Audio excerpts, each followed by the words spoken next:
Selamat siang pemirsa, kita bertemu kembali dalam program Lunch Talk Dialog Siang Khas Berita 1 bersama saya Amanda Cininta. Iya, dan juga bersama saya Valerina Daniel. Hari ini kita akan membahas topik raih prestasi di luar sekolah.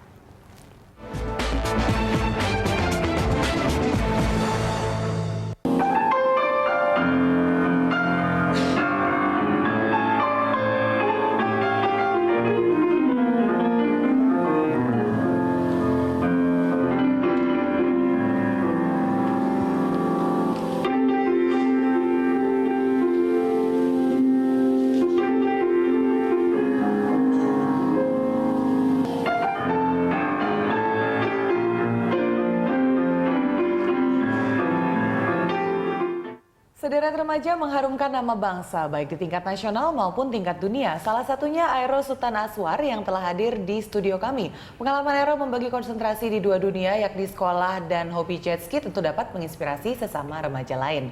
Sementara narasumber kami Florencia Siska Brata, seorang ibu yang memiliki anak dengan segudang kegiatan di luar sekolah. Iya, Ibu Siska nanti akan berbagi pengalaman bagaimana dirinya memberi ruang bagi hobi anak sekaligus membimbing anak agar tetap berkomitmen menyelesaikan jenjang pendidikan. Ya, kita sapa aja langsung ya narasumber kita hari ini. Ada Aero, ada Ibu Siska. Terima kasih sudah datang. Iya, namun sebelum kita mulai, kita simak dulu informasi berikut ini pemirsa.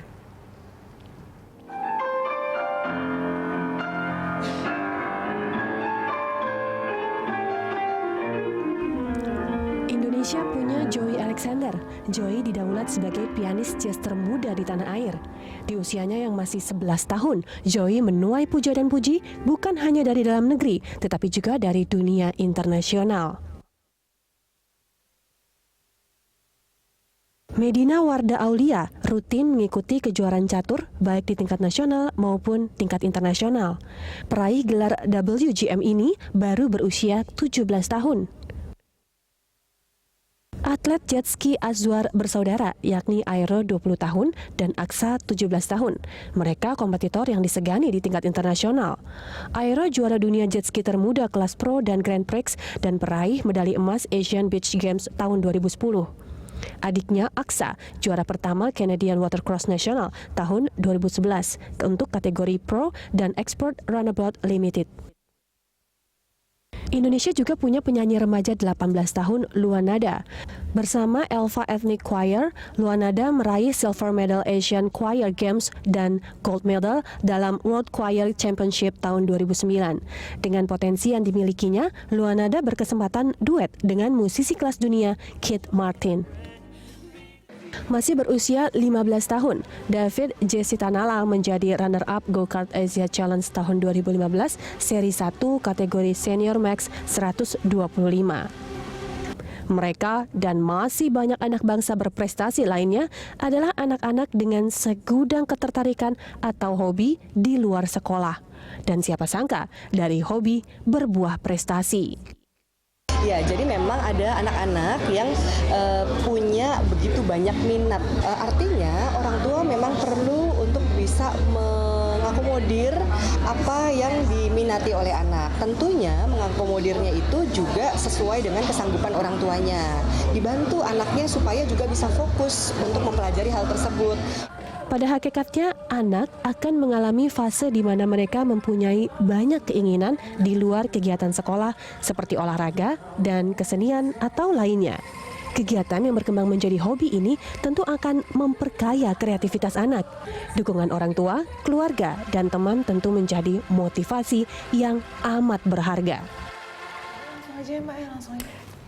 Gimana Vale dulu waktu zaman sekolah mungkin punya kegiatan di luar kelas, ekstrakurikuler apa aja? Iya, dulu sih inget banget waktu misalnya dari kecil udah belajar les piano gitu ya, kemudian juga ikut klub matematika, terus bahkan kalau misalnya di SMA tuh ikut banyak banget, ada ikut cheerleading, ikut softball, taekwondo. Wow. Mungkin kayaknya ini saya tipe siswi aktif nih ya. Terus gimana ngimbanginnya antara kegiatan ekskul dengan sekolah? Pastinya gitu? itu kembali ke kita lagi kan, kita mau bagaimana mengatur hidup ini gitu. Apakah kita bisa mau mencapai cita-cita kita dengan baik atau hanya sekedar menghabiskan waktu tapi tidak ada intinya begitu kan? Nah, bagaimana hobi di luar sekolah ini bisa jadi prestasi? Ya, prestasi Langsung kita sapa nih, sudah ada Aero Sultan Aswar yang juga atlet termuda jet ski juara dunia dari Indonesia Sangat. Iya, juara dunia loh.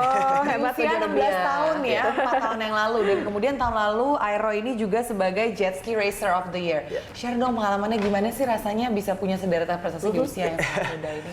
Ya, pokoknya mulainya dari kecil itu semuanya dari benar-benar dari umur 2 tahun. Papa ngajak, terus masih jet skinya masih kayak jadi papa di belakang, aku di depan, terus masih dibawain tuh umur 2 tahun.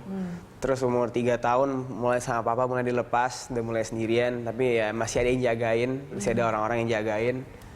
4,5 tahun tuh balapan pertama di Indonesia, papa bikin kayak own category gitu, namanya Baby Race.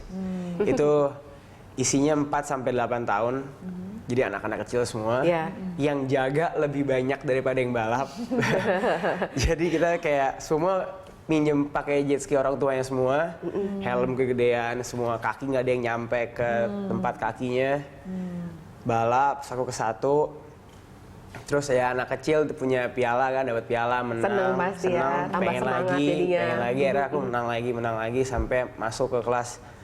Jadi habis baby race tuh The Rising Star, terus menang lagi, terus ikut kelas junior. Terus Pertama ada kali di kompetisi internasional di usia berapa? Dan seperti apa ceritanya? waktu internasional itu umur around 10-11 years old. 10-11 tahun ya buat untuk anak kecil untuk 10-11 tahun ikut kejuaraan dunia kan wah luar biasa, berarti kan harus butuh itu juga ikut konsentrasi. itu ikut di kelas junior juga. And I didn't really do that good, kayak masih ke kalau nggak salah ke 10. Terus ya akhirnya ya kan pertama kali tetap apa ya nggak apa-apa, latihan lagi sampai 2009 I turn pro, jadi udah lama dari Tahun novice 2009 ya. Sudah ke pro, terus ranking 3 dunia langsung di kelas pro-nya. Terus sejak itu udah mulai lebih serius lagi. Jadi kalau kita lihat prosesnya cukup panjang, dari sejak kecil sudah dilatih, kemudian terus diarahkan. Nah, siapa nih yang paling mendorong untuk orang bisa tua sih. Orang tua ya Papa pasti paling ya. ini, mama juga ikut support di rumah. Jadi pastinya orang tua perannya penting sekali. Nah makanya kita sudah hadir juga Ibu Ciska. Ibu Ciska ini juga termasuk yang aktif mendukung kegiatan anak-anak di luar sekolah ya. Ibu Ciska gimana? Kalau tadi kita lihat dari Aero tadi orang tuanya sangat memegang peran penting untuk bisa memacu prestasinya. Nah Ibu Ciska bagaimana kemudian? Kalau saya kan percaya ya bahwa perkembangan anak itu tidak hanya dari pendidikan formal, tapi dari informal juga. Kebetulan memang anak saya ini sangat aktif, jadi dia menyukai Anaknya usia banyak. berapa Bu? Kalau sekarang boleh tahu? 15 tahun. Sekarang 15 tahun. Besar. Kebetulan dia memang sangat aktif dan dia menyukai banyak kegiatan olahraga. Sebenarnya salah satu cara untuk menyalurkan energi dia yang berlebih gitu, tapi ternyata berjalannya waktu dia sangat menyenangi apa yang dia lakukan gitu, dan saya hanya mensupport dan mendukung saja karena saya ingin anak ini bahagia, bangga dengan apa yang dia bisa lakukan, tentu saja dalam hal yang positif. Apa saja pilihan kegiatannya di luar sekolah saat ini untuk putra Ibu Ciska? Dia berolahraga sih, memang banyak berolahraga dan bermusik gitu. Kebetulan dia banyak olahraga yang dia lakukan sebelumnya, tapi kayaknya pada akhirnya dia memutuskan untuk satu yang memang dia tekuni dan dia sangat senangnya, yaitu golf gitu ya. Kemudian di luar itu dia juga senang bermusik, dia main piano, dia main gitar, dan itu sangat bagus menurut saya kalau saya perhatikan dalam kondisi tertentu bisa menjadi penyaluran dia untuk menghilangkan stresnya dia di sekolah dan lain sebagainya. Bu Ciska melihat justru kegiatan-kegiatan ini menunjang prestasi akademik putra Ibu Ciska di sekolah. Iya. Kayak dengan begitu dia jadi terpacu.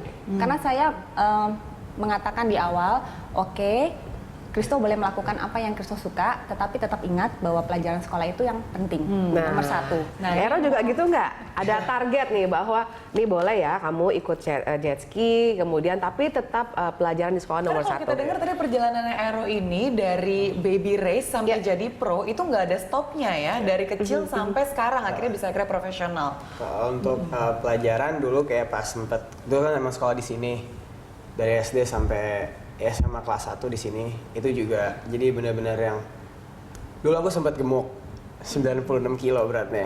Terus turun diet 30 kilo karena pengen jadi juara dunia.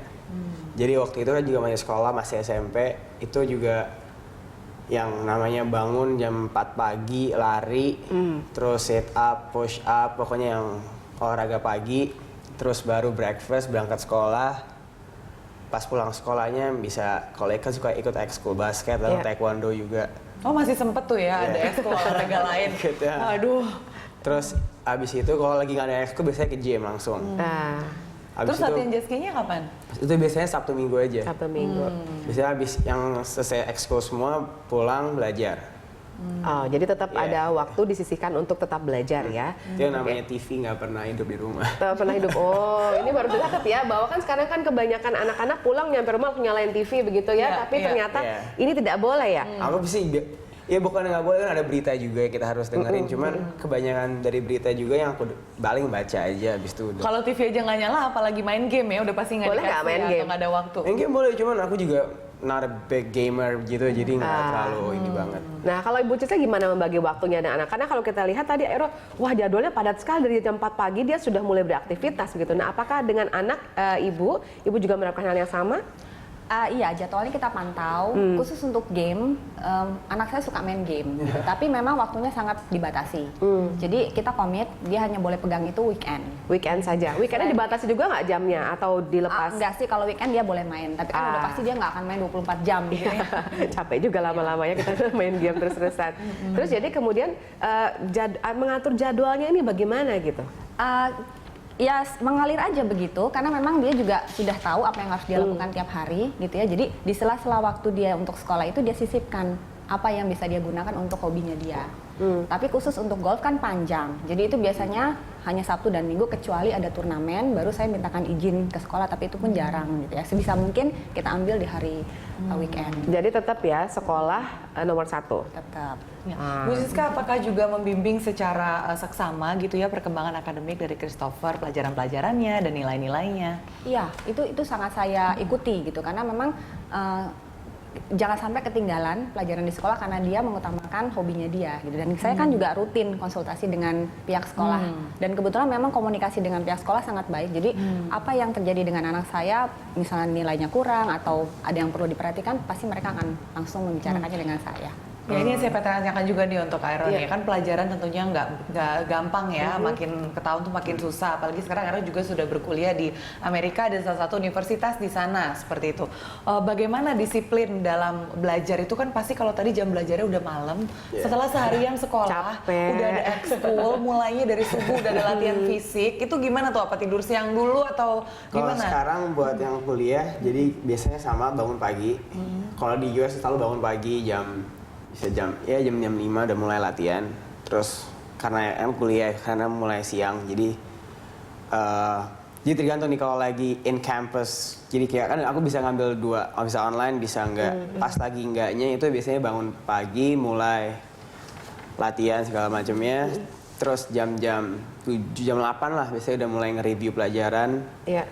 Terus baru mulai ke kampusnya, terus balik paling tidur bentar, latihan lagi. Atau Tapi nggak biasanya tes jet ski. kalau itu kan di kampus ya, jadi mungkin udah bisa ngatur sendiri jadwalnya. Nah kalau misalnya masih sekolah gitu kayak Bu Cis kan tadi anaknya baru 15 tahun. Nah dulu pengalamannya seperti apa waktu masih sekolah? Dulu sih bener-bener yang dulu sih gila, kayak pulang sekolah tuh bener-bener langsung, kalau emang ada kayak essay yang harus bikin langsung itu bisa kerjain semua di mobil. Karena Jakarta macet banget, jadi itu bener-bener cuman pakai headphone di mobil ngetik, sampai rumah udah paling tinggal berapa paragraf lagi selesai. Jadi Terus langsung ngerjain yang lain. Jadi harus Udah. pintar-pintar menyiasati ya waktu, Jadi kemudian kayak juga laptop tuh tenaga. bisa ada, laptop tuh pasti ada di tas. Jadi nggak pernah nggak bawa laptop supaya bisa ngapain aja bisa kerja. Kayak keluar negeri juga pesawat bawa ngerjain langsung. Tapi ini disiplin seperti ini kan tentunya susah sekali untuk secara konsisten diterapkan ya. Itu bagaimana kamu disiplin berolahraga kemudian kamu terapkan ke akademik, terus ditambah juga dengan bimbingan orang Mungkin tua ada pastinya saat ya. dimana misalnya jenuh gitu. Aduh, pernah nggak sih ngerasa aduh penat banget suntuk Mungkin dengan semua kegiatan? karena aku juga di sekolah waktu itu kita kayak sempat adu-adu nilai sama temen. Ini positif banget ini adu nilai. Bukan Orang adu tawuran atau jotos adu ya, jotos. ini adu nilai. Ini harus lebih banyak dicontoh Jadi sama bener-bener. generasi muda kita ya. Sebenarnya sempat kita kayak ayo taruhan nilai. Kayak tinggian mana, ntar mungkin traktir makan atau apa, pokoknya kita adu-adu nilai selalu. Itu kita ada grupnya gitu, paling 5 orang. Kita bisa yang adu-aduan semua. Untuk Aero sendiri, nilai-nilai yang dipetik dari sportsmanship atau berkiprah di dunia olahraga diaplikasikan juga nggak di aspek kehidupan yang lainnya? Mau nggak mau pasti akan ke-reflect juga ke reality dari olahraga. Karena yang namanya kayak on time, terus kita harus bisa disiplin sama diri kita sendiri. Iya.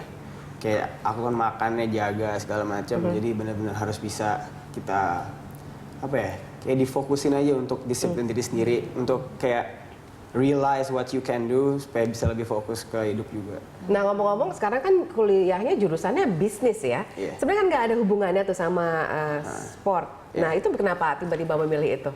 Pengen aja.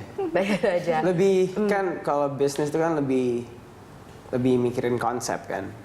Karena kan kita kan juga kalau kayak ekonomi bagus pasti, marketing apa semua, financial pasti bagus. Cuman kayak lebih general aja. Dan kalau aku milih misalnya mechanical engineering, itu juga kan harus lebih hitung-hitungan, terus nggak bisa lebih mobile subjeknya. Ada sisi kreatif yang ingin dikembangkan juga. Dan mungkin nanti ini buat jurusan entrepreneurship setelah ini ya. mungkin kalau misalnya nanti setelah tidak aktif, apa ada rencana misalnya menjadi businessman gitu, karena harus memanfaatkan ilmu yang Ya sudah maybe jadi. why not? Why not? Kan ya bagus juga kan maksudnya. Iya.